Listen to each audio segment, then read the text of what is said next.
أعوذ بالله من الشيطان الرجيم. بسم الله الرحمن الرحيم. وقال لهم نبيهم إن آية ملكه أن يأتيكم التابوت فيه سكينة من ربكم وبقية مما ترك آل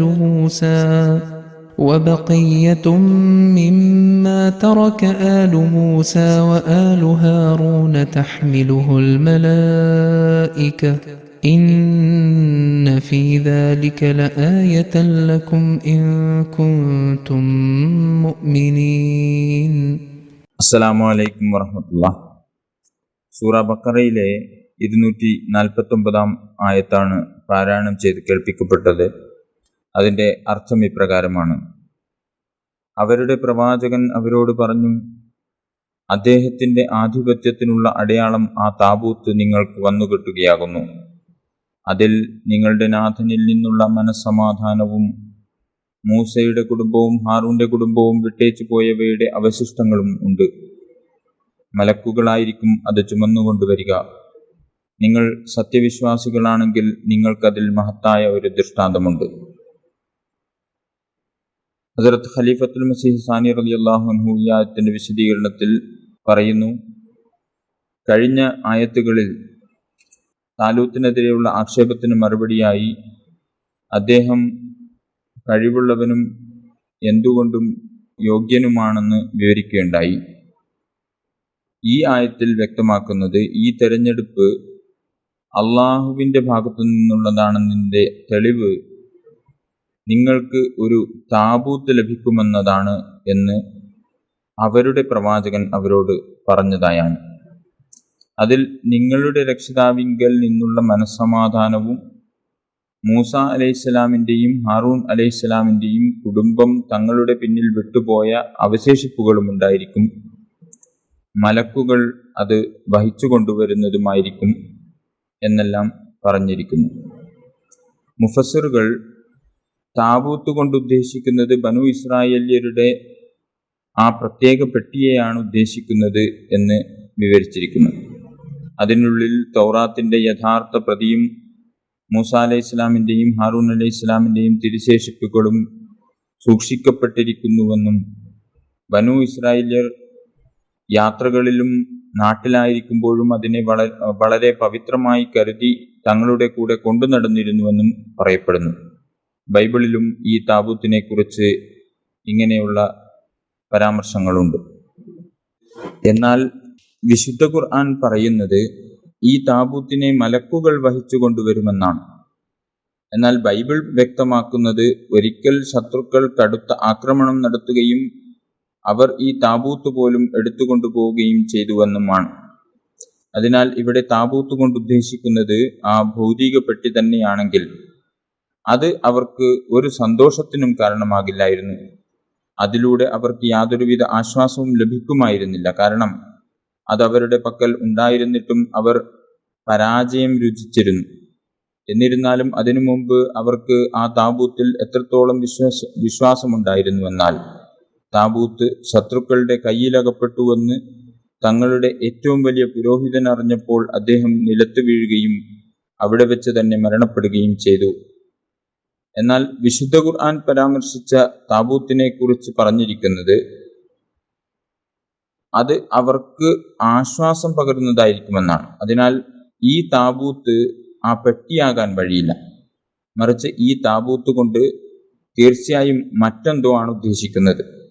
ഈ ലക്ഷ്യത്തോടെ നമ്മൾ അറബി ഭാഷാ നിഘണ്ടു പരിശോധിക്കുമ്പോൾ നമുക്ക് മനസ്സിലാക്കാൻ സാധിക്കുന്നത് താബൂത്തിന്റെ പൊതുവായ അർത്ഥം പെട്ടി എന്നും കപ്പൽ, തോണി എന്നുമാണെങ്കിലും ഉപമയായിക്കൊണ്ട് ഹൃദയം എന്ന അർത്ഥത്തിലും അത് ഉപയോഗിക്കാറുണ്ട്. ഖുർആനിക വാക്കുകൾ ഈ സ്ഥലത്ത് താബൂത്ത് കൊണ്ട് ഉദ്ദേശിക്കുന്നത് ഹൃദയത്തെയാണ് എന്ന് വ്യക്തമായി തെളിയിക്കുന്നുമുണ്ട്. കാരണം അള്ളാഹു അരുളുന്നു, ആ താബൂത്തിൽ നിങ്ങളുടെ രക്ഷിതാവിങ്കൽ നിന്നുള്ള സമാധാനമുണ്ട്.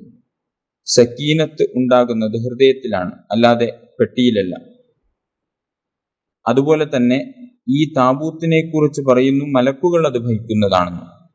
താബൂത്ത് കൊണ്ട് ബാഹ്യമായ ഒരു പെട്ടിയാണ് ഉദ്ദേശിക്കുന്നതെങ്കിൽ അത് വിശുദ്ധ ഖുർആന്റെ അധ്യാപനങ്ങൾക്ക് വിരുദ്ധമായിരിക്കും. കാരണം അള്ളാഹു അരുളുന്നു, ഭൂമിയിൽ മലക്കുകളാണ് സമാധാനത്തോടെ നടന്നു പോയിരുന്നതെങ്കിൽ നമ്മൾ മലക്കുകളെ ദൂതന്മാരായി അയക്കുമായിരുന്നു.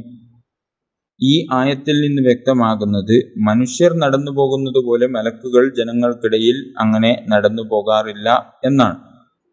ബാഹ്യമായ ഒരു പെട്ടിയുടെ രൂപത്തിലാണ് ഇതിനെ വിശ്വസിക്കുന്നതെങ്കിൽ മലക്കുകൾ അത് ചുമലിലേറ്റി കൂടെ കൂടെ നടന്നിരുന്നുവെന്ന് സമ്മതിക്കേണ്ടി വരും. ഇത് ഖുർആനിക അധ്യാപനങ്ങൾക്ക് വിരുദ്ധവുമാണ്. അതുകൊണ്ട് ഈ സ്ഥലത്ത് താബൂത്ത് കൊണ്ട് ഉദ്ദേശിക്കുന്നത് ഹൃദയങ്ങളെ തന്നെയാണ്.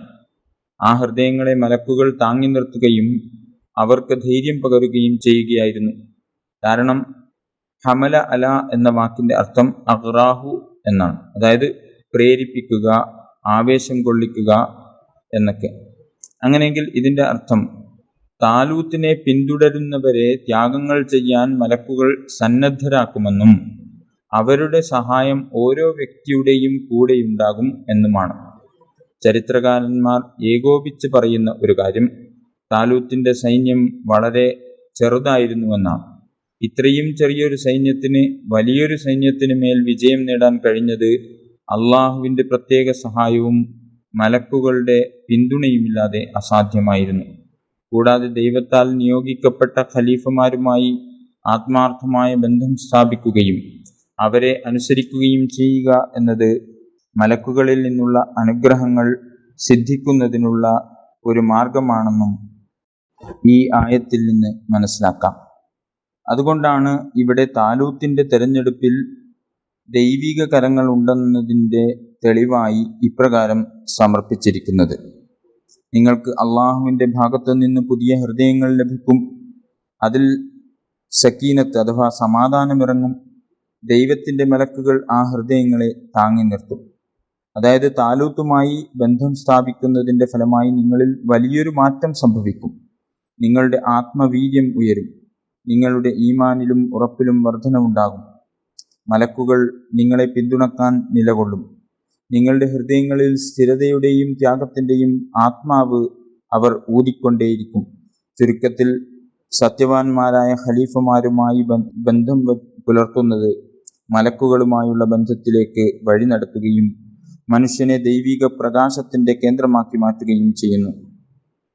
ബഖിയ്യത്തും മിമ്മാ തറക്ക ആലു മൂസ വ ആലു ഹാറൂൻ. മൂസായുടെ കുടുംബവും ഹാറൂന്റെ കുടുംബവും വിട്ടുപോയതിൽ നിന്നുള്ള ശേഷിപ്പുകൾ എന്നതിൽ ബഖിയ്യത്ത് എന്ന വാക്കിന്റെ അർത്ഥം ഉത്കൃഷ്ടമായ കാര്യങ്ങളെന്നാണ്. അതായത് ഹസരത്ത് മൂസ അലൈഹിസ്സലാമിൻ്റെയും ഹസരത്ത് ഹാറൂൻ നബി അലൈഹിസ്സലാമിൻ്റെയും അനുയായികളിൽ നിന്നും പ്രകടമായിരുന്ന ഉത്തമ സ്വഭാവ മഹിമകളാണവ. മൂസായുടെ കുടുംബവും ഹാറൂന്റെ കുടുംബവും വിട്ടുപോയ ആ സൽഗുണങ്ങൾക്ക് നിങ്ങളുടെ ഹൃദയങ്ങൾ അവകാശികളാകും എന്നാണ് ഈ ആയത്തിന്റെ സാരം.